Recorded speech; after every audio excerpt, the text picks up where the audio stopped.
Happy Kids!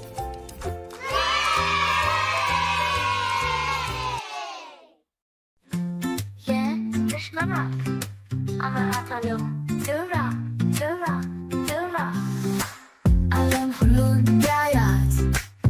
Dura, dura, dura. ሰላም ልጆችዬ እንዴት ናችሁ? ደህና ናችሁ? ሳምንታችሁ እንዴት ነበረ? እኔ ጋር ሳምንቴ በጣም ቆንጆ በጣም ደስ የሚል ነበር። ልጆችዬ ሳምንቴን ያሳለፍኩት ሆሳና ላይ ነበረ። ከሆሳና ልጆች ጋር በጣም ደስ የሚል ድንቅ ጊዜ ነበረን። የሆሳና ልጆችዬ በጣም ነው ደስ የሚሉት። ከነሱ ጋር ዘመርን፣ እግዚአብሔርን አመሰገንን፣ ጸለይን፣ አደባባይ ላይ ወተን ስለ ልጆች ብዙ ነገር ተናገርን። ልጆች ጥበቃ እንደሚያስፈልጋቸው፣ ልጆች እንክብካቤ እንደሚያስፈልጋቸው አደባባይ ላይ ወተን ብዙ ተናገርን። እንዲሁም ደግሞ የእግዚአብሔርን ቃል ተካፈልን፣ መሰከርን። ላላመኑት ደግሞ እግዚአብሔርን እንዲያውቁ ኢየሱስ ክርስቶስን እንዲያውቁ መሰከርን። ልጆች ይሄ በጣም ደስ የሚል ነበረ። እሱን ቪዲዮ ደግሞ ቀጣይ ዲስክሪፕሽን አስቀምጥላችኋለሁ፣ ገብታችሁ እዩት። እንዴት አይነት ጊዜ እንዳሳለፍን እዛ ላይ ማየት ትችላላችሁ። ልጆችዬ እኔ በጣም ደስ የሚል ጊዜ ነበረ ያሳለፍኩት። እንግዲህ ደግሞ ሁሉ ጊዜ እንደምጠይቃችሁ ሳምንታችሁ እንዴት ነው? ሳምንታችሁን ደግሞ ብርሃናችሁን አብርታችኋል ወይ ብዬ ጠይቃችኋል አይደል? ጎበዞች። ስለዚህ ሳምንታችሁ ላይ ብርሃን አብርታችኋል? ብርሃናችሁን አብርታችኋል? ለዓለም ሁሉ ብርሃናችሁን አብርታችኋል? እቺ ትንሽ መብራቴ አበራታለሁ፣ ትብራ ትብራ ትብራ። ለዓለም ሁሉ ብርሃናችንን ማብራት አለብን አይደል? በመታዘዝ መልካም በመሆን የእግዚአብሔርን ቃል ለሰዎች በማካፈል ጥሩ ታዛዥ ልጅ በመሆን ጎበዝ ልጅ በመሆን ብርሃናችንን ለዓለም ሁሉ እናበራለን አይደል? ጎበዝ ልጆች። ልጆችዬ እንኳን ደህና ቆያችሁኝ። ዛሬ ፕሮግራማችን ደግሞ በጣም ደስ የሚል ለየት ያለ ፕሮግራም ነው ያለን። ቆይ ዱዱ አንዴ እሺ፣ ቆይ እያወራኋቸው ነው። ዱዱዬ አንዴ እያወራኋቸው ነው። ቆይ ጠብቀኝ ልጆችዬ፣ አንዴ ቆይ ዱዱን አናግሬው ልምጣ። እሺ ዱዱ በቃ እሺ፣ አሁን አንዴ ከልጆች ጋር እያወራሁ ነው። እሺ ልጆችዬ እያወራሁ ነው። ልጆችን ዱዱዬ ትልልቅ ሰው ሲያወራ ዝም ነው የሚባለው አይደል? ዱዱዬ አይደለ? ጎበዝ። ስለዚህ ዝም በል እሺ። እሺ ልጆችዬ አያችሁ ዱዱ ምን እንዳደረገ? ዱዱ ትልልቅ ሰው ሲያወራ ዝም አላለም ነበር፣ ራሱ ያወራል። ወይም እናንተ እንደዚህ ታደርጋላችሁ ልጆችዬ? ትልልቅ ሰው ሲያወራ እኮ ዝም ነው የሚባለው አይደለ? ትልቅ ሰው እያወራ ከሆነ ዝም ብላችሁ ተጠብቁና ወይም ደግሞ ቀስ ብላችሁ ሄዳችሁ ቀስ ብላችሁ ነካርጋችሁ ማሚ እንደዚህ ፈልጌ ነው፣ በጣም አርጀንት አስቸኳይ ነገር ፈልጋችሁ ከሆነ ቀስ ብላችሁ ነው መጠየቅ ያለባችሁ አይደለ? ማሚ እንደዚህ ፈልጌ ነው፣ ማሚ እንደዚህ አርጊልኝ፣ ዳዲ እንደዚህ አርጉልኝ ብላችሁ ቀስ ብላችሁ እንጂ እየተወራ በመሃል ገብታችሁ ማሚ ዳዲ እንደዚህ ዳዲ ይባላል አይባልም። ጎበዝ ልጆችዬ አይባልም። እሺ ቀስ ብላችሁ ጠብቃችሁ አንዴ ላናግርሽ ማሚ፣ አንዴ ላናግርሽ ዳዲ ብላችሁ ነው ማናገር ያለባችሁ እንጂ አሁን ዱዱ እንዳደረገው አይደረግም። በኋላ እኔ ዱዱን እቆጣዋለሁ፣ አስተምረዋለሁ፣ እሺ እነግረዋለሁ እንደዚህ እንደማይደረግ። ደግሞ እየሰማኝ ነው ዱዱዬ፣ እንደዚህ አይደረግም አይደለ? ጎበዝ፣ እንደዚህ አይደረግም። እሺ ማሚ ወይም ደግሞ እንደዚህ አድርጊልኝ ብለህ ቀስታ ነው የምናገረው። እያወራሁኝ እንደዚህ አይባልም። እሺ ዱዱዬ፣ ጎበዝ ዱዱዬ፣ ሽልማት እሰጥሃለሁ። እሺ ጎበዝ ልጆችዬ፣ እናንተም ጎበዝ ከሆናችሁ ሽልማት ይኖራችኋል። እሺ እንደዚህ የምታደርጉ ከሆነ ጎበዝ ናችሁ አይደለ? እስቲ አንድ መዝሙር ዘምረን አብረን በደስታ ዘምረን እንመለስ።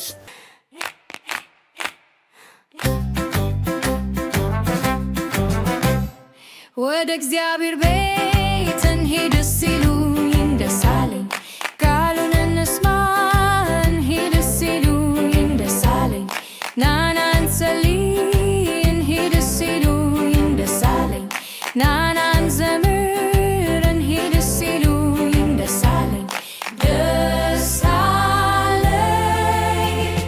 ይባርከኛል አውቃለሁ፣ ያስተምረኛል አምናለሁ፣ ሕይወቴን ለሱ ሰጣለሁ፣ ሕይወቴን ለሱ ሰጣለሁ። ወደ እግዚአብሔር ቤት እንሂድ ሲሉኝ ደስ አለኝ፣ ቃሉን እንስማ እንሂድ ሲሉኝ ደስ አለኝ፣ ናና እንጸልይ እንሂድ ሲሉኝ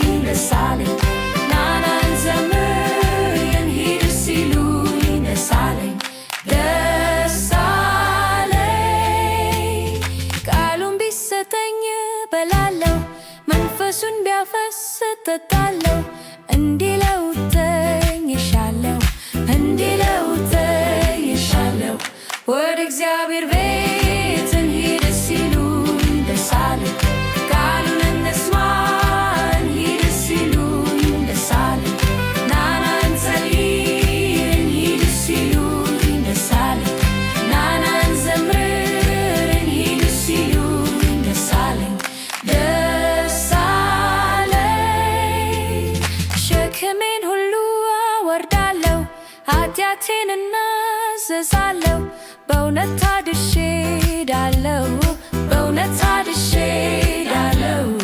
ወደ እግዚአብሔር ቤት እንሂድ ሲሉኝ ደስ አለኝ ቃሉን እንስማ እንሂድ ሲሉኝ ደስ አለኝ ናና እንጸልይ እንሂድ ሲሉኝ ደስ አለኝ ናና እንዘምር እንሂድ ሲሉኝ ደስ አለኝ ደስ አለኝ። ልጆች ደስ የሚል መዝሙር ነው አይደል የዘመርነው? በጣም ደስ ይላል። እኔ በጣም ደስ ብሎኛል። ከእናንተ ጋር ሁሌ ስዘምር በጣም ነው ደስ የሚለኝ። ልጆችዬ አንድ ተረት ታውቃላችሁ? ስለ ወርቃማዋ ዶሮ ሰምታችኋል? ወርቃማዋ ዶሮ እኮ በጣም የሚገርም ታሪክ ነው ያላት። ወርቃማዋ ዶሮ ከብዙ ዶሮዎች ጋር አብራ የምትኖር ነበረ። ወርቃማዋ ዶሮ በድሮ ጊዜ በአንድ ትልቅ ግቢ ውስጥ የሚኖሩ ዶሮዎች ነበሩ። ከነርሱ ውስጥም 3 ጓደኛሞች ነበሩ። ዶሮቹም ሁል ጊዜ ጠዋት ተነስተው ኩኩኩሉሉሉሉሉ የሚለውን የጠዋት መዝሙራቸውን ይዘምራሉ። ከ3ቱ ጓደኛሞች አንደኛዋ ወርቃማዋ ቀለም ክንፍ ያላት አንገቷ ረጅም ዶሮ ሁሌ መዘመር ትፈልግና ገና ኩኩ ብላ ስትጀምር 2 ጓደኞቿ በጣም ይስቁባታል። አንቺ እኮ ድምፅሽ እንደኛ አያምርም፣ ደሞ ድምፅሽን አለቃ ገበሬ ቢሰማ ከእንቅልፉ ደንግጦ ነው የሚነሳው ብላ ሳቀች። ቀይ ክንፍ ካባ የለበሰች ዶሮዋ። ሌላኛዋም ነጭ ጥቁር ጣል ያለባት ዶሮም ካካካካካካካ ብላ ሳቀች። ባለፈው አያ ቀብራራ ዶሮ ያን ቀፋፊ ድምፁን በጠዋት ሲያስካካ አለቃ ገበሬው ወዲያውን የወሰደው የት እንዳለ ራሱ አናውቅም አለች እየተንቀባረረች። ይህንን የሰማች ወርቃማዋ ዶሮ በጣም ፈራች፣ ካጠገባቸውም ሸሸች። ለረጅም ጊዜ ወርቃማዋ ዶሮ በጠዋት መዝሙር በፍርሃት ሳትዘምር ትቀራለች። ታዲያ ከዕለታት አንድ ቀን አለቃ ገበሬ ከዶሮቹ መሃል ድምፀ መረዋ የሆነች አንድ ዶሮ በአካባቢው ባለው ዓመታዊ የገበሬዎች ፌስቲቫል ላይ ለማሳተፍ መምረጥ ጀመረ። አለቃ ገበሬውም በጠዋት ይነሳና ንቁና ድምፀ መረዋ የሆነውን ዶሮ ለመለየት መከታተል ጀመረ። ዓመታዊ የፌስቲቫል ውድድሩን የሚያውቁ ዶሮች ሁሉም በጠዋት እየተነሱ ድምፃቸውን ለአለቃ ገበሬ ያሰሙት ነበረ። አለቃ ገበሬም በጣም ድንቅ የሆነ ድምፅ ግን ሊያገኝ አልቻለም። ታዲያ ይህንን ሲከታተል የቆየ የወርቃማዋ ጓደኛ ተጫዋቹ አሳማ ለወርቃማዋ ዶሮ ውድድሩ እንድትሳተፍ ይጠይቃታል። ወርቃማዋ ዶሮ ውድድሩ መሳተፍ እንደማትፈልግ እንደምትፈራ ትነግረዋለች። አሳማም ከሰማት በኋላ አንድ ዘዴ አሰበ። በቀጣዩ ቀን ጠዋት አብረው እየተጫወቱ አለቃ ገበሬ ለአሳማ ምግብ ሊሰጥ ሲመጣ አሳማውም ወርቃማዋ ዶሮዋን የኔ ምርጥ ጓደኛ እስቲ ድክም ብሎኛል፣ ትንሽ እንድተኛ ቆንጆ መዝሙር ዘምሪልኝ አላት። ወርቃማዋ ዶሮም ወዲያው ባትስማማም አይኗን ጨፈነችና እንድትዘምርለት አሳመናት። ወርቃማዋ ዶሮም በሐሳቡ ተስማምታ መዘመር ጀመረች። አሳማም የአለቃ መምጣትን ስላወቀ በአንድ አይኗ ጮልቆ የሚሆነውን ይከታተል ነበር። ወርቃማዋ ዶሮም ድምፃዋን ከፍ አድርጋ ስትዘምር አለቃ ገበሬውም ከሩቅ ድምጿን ይሰማል። ገበሬውም የማን ድምፅ እንደሆነ ለማወቅ ወደ ድምፁ ተጠጋ። ገበሬው በጭራሽ ያልጠበቀው ነገር ነበር። ወርቃማዋ ዶሮ በጣም በሚገርም ድምፅ እየዘመረች ነበረ። ገበሬውም በጣም ደስ አለው። አንቺን ነው ለውድድሩ ወስደው እናሸንፋለን እያለ በደስታ ጨፈረ። ያለቃውን መጨፈር ያዩና የተገረሙ ዶሮች፣ እንስሳቶች ሁሉ ተሰበሰቡ። ገበሬው ወደ ላይ ከፍ አድርጎ ደስታውን ገለጸ። ለውድድሩ እሷ እንደሚወስዳት ለሁሉም ተናገረ። ወርቃማዋ ዶሮም በጣም ደስ አላት። ጓደኞቿ ሁል ጊዜ በእርሷ ላይ ባደረጉት ነገር አፈሩ፣ አንገታቸውን ዝቅ አደረጉ። ወርቃማዋ ዶሮ ከእንግዲህ ወዲህ ላትፈራ፣ ሰው አትችይም የሚላትን ላትሰማና በችሎታዋ ልትተማመን ለራሷ ቃል ገባች። ጓደኛዋ አሳማም ላደረገላት ነገር በጣም አመሰገነችው። ልጆችዬ አያችኋት ወርቃማ ዶሮን ጎበዝ እንደሆነች? መጀመሪያ ወርቃማ ዶሮ በጣም ፈርታ ነበረ። ከጓደኞቿ ጋር ሆና በጣም ፈርታ ነበረ። አቅሟን አላወቀችም። ምክንያቱም ሁሉ ጊዜ አንቺ አትችይም ስለሚሏት አቅሟን አላወቀችም። ከዛስ ልጆችዬ ወርቃማ ዶሮ ግን አሳማው ምን አደረገ? እስቲ ጓደኛዬ ጮክ ብለሽ ዘምሪልኝ ሲላት ጮክ ብላ ዘመረች። ከዛስ አለቃ ገበሬ ሰማና በጣም ደስ አለው፣ ለውድድር አቀረባት። አያችሁ አይደል ልጆችዬ? እናንተ ውስጥ ትልቅ አቅም አለ፣ ትልቅ ችሎታ አለ። ይሄን ችሎታችሁን ደግሞ በምንም መደበቅ የለባችሁም አይደል? ለምሳሌ ስዕል መሳል የምትችሉ ከሆነ፣ ለምሳሌ መዘመር የምትችሉ ከሆነ፣ ጎበዝ ድምጻችሁ ቆንጆ ከሆነ አውጥታችሁ በደንብ መዘመር አለባችሁ። ስዕል በጣም ጎበዝ ከሆናችሁ ቤት ውስጥ መሳል አለባችሁ። ለዚህ ደግሞ ቤተሰቦቻችሁ ማስፈቀድ መጠየቅ አለባችሁ። ማሚ እኔ ስዕል መሳል ፈልጋለሁ ብላችሁ መጠየቅ አለባችሁ። ከዛ ያላችሁን ችሎታችሁ ማውጣት አለባችሁ። ኳስ ተጫዋች ከሆናችሁ ጎበዝ ኳስ ተጫዋች ለመሆን ምን ማድረግ አለባችሁ? አቅማችሁን ችሎታችሁን ማውጣት አለባችሁ። ከዛ ደግሞ ቢ ኮንፊደንት አይደል? ኮንፊደንስ ተሰምቷችሁ በራስ መተማመን ተሰምቷችሁ ማድረግ አለባችሁ። እንደ ወርቃማ ዶሮ መጀመሪያ ላይ ማፈር የለባችሁም። በራሳችሁ መተማመን አለባችሁ። በራሳችሁ መተማመን ሲጨምር ደግሞ እግዚአብሔርም ያግዛችኋል። ደግሞ በእግዚአብሔር መተማመን አለባችሁ አይደል? ይሄንን ችሎታ የሰጣችሁ ማን ነው? እግዚአብሔር። ጥበብን የሚሰጥ ማን ነው? እግዚአብሔር። ስለዚህ የሰጣችሁን ጥበብ በአግባቡ ለመጠቀም ኮንፊደንስ ሊኖራችሁ ይገባል። ኮንፊደንሳችሁ እንዴት ነው የምታዳብሩት?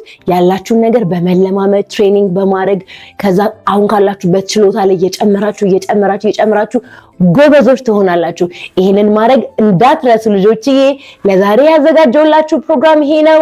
ዱዱን ሄጄ ሽልማት መስጠት አለብኝ እየጠበቀኝ ስለሆነ እናንተ ደግሞ በሚቀጥለው ሳምንት አገኛችኋለሁ።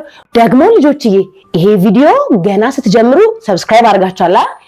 ምናልባት እስካሁን ሰብስክራይብ ካላደረጋችሁ የኔ ቤተሰብ መሆን ፈልጉ ከሆነ የሃፒ ኪድስ ቤተሰብ መሆን ፈልጉ ከሆነ እዚች ጋር ሰብስክራይብ ሚል በተን አለች። ሁላችንም እናረጋታለን። አንድ ጊዜ ሄደን እንነካታለን፣ ጫን እናረጋታለን። ከዛ ደግሞ አጠገቧ ደብል ይመስላል አይደል? የደውል ምልክቱን ብትነኩ ምን ይሆናል? እኛ ቪዲዮ ስንለቅ ሮጦ ቀድሞ የሚደርሰው እናንተ ነው። ስለዚህ ቪዲዮአችን ቀድሞ እናንተ ጋር እንዲደርስ የደውል ምልክቱን ተጫኑ። ወዳችኋለሁ። የሚቀጥለው ሳምንት እንገናኝ። ባይ